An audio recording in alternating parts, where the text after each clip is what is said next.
नमस्कार, मी सुमित्रा दगडू आटपळकर, जिल्हा परिषद केंद्रीय प्राथमिक शाळा सारोळा, तालुका धाराशिव या ठिकाणी सध्या कार्यरत आहे।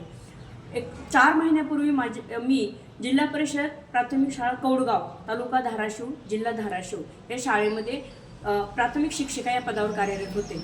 मी कौडगाव या शाळेमध्ये जवळजवळ 7 वर्ष काम केलं आणि या शाळेमध्ये मी 2 वर्षापूर्वी सलाम मुंबई फाउंडेशन अंतर्गत तंबाखू मुक्ती हा उपक्रम मी माझ्या 5 विद्यार्थ्यांसहित राबवला।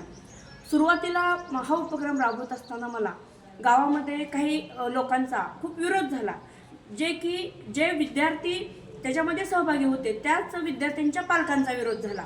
का विरोध झाला तर ते सांगत होते की कारण ते विद्यार्थ्यांचे पालक स्वतः व्यसन करत होते, तंबाखू असेल, दारू असेल, काही गुटखा असेल, या ते विद्यार्थ्यांचे पालक व्यसन करत असल्यामुळे काही सरी त्यांना त्या विद्यार्थ्यांच्या पालकांना वाटत होतं की आपलीच मुलं आपल्याला या प्रबोधनाबद्दल सांगणार आहेत, मग आपण जर तंबाखू खात असेल किंवा गुटखा खात असेल तर आपण विद्यार्थ्यांना काय सांगणार, आपल्या मुलांना आपण या गोष्टीबद्दल काय सांगणार।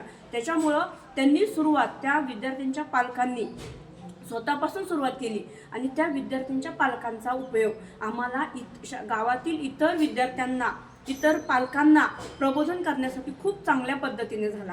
म्हणून मी सलाम मुंबई फाउंडेशनचा असे आभार मानते, कारण पहिल्या प्रयत्नामध्ये आमचे विद्यार्थी 5 विद्यार्थी आणि आमची शाळा कौडगाव शाळा या प्रयत्नामध्ये यशस्वी झाली। आणि विशेष म्हणजे गावातील व्यसनमुक्त करण्यासाठी गावचे सरपंच दयानंद थोरात यांनी आम्हाला खूप सहकार्य केलं आणि त्यांच्या माध्यमातून आम्ही विद्यार्थी आणि पालक यांच्या माध्यमातून गाव व्यसनमुक्त करण्याचा आम्ही खूप प्रयत्न केला आणि त्यामुळे आम्ही राष्ट्रीय बाल परिषदेपर्यंत पोहोचलो।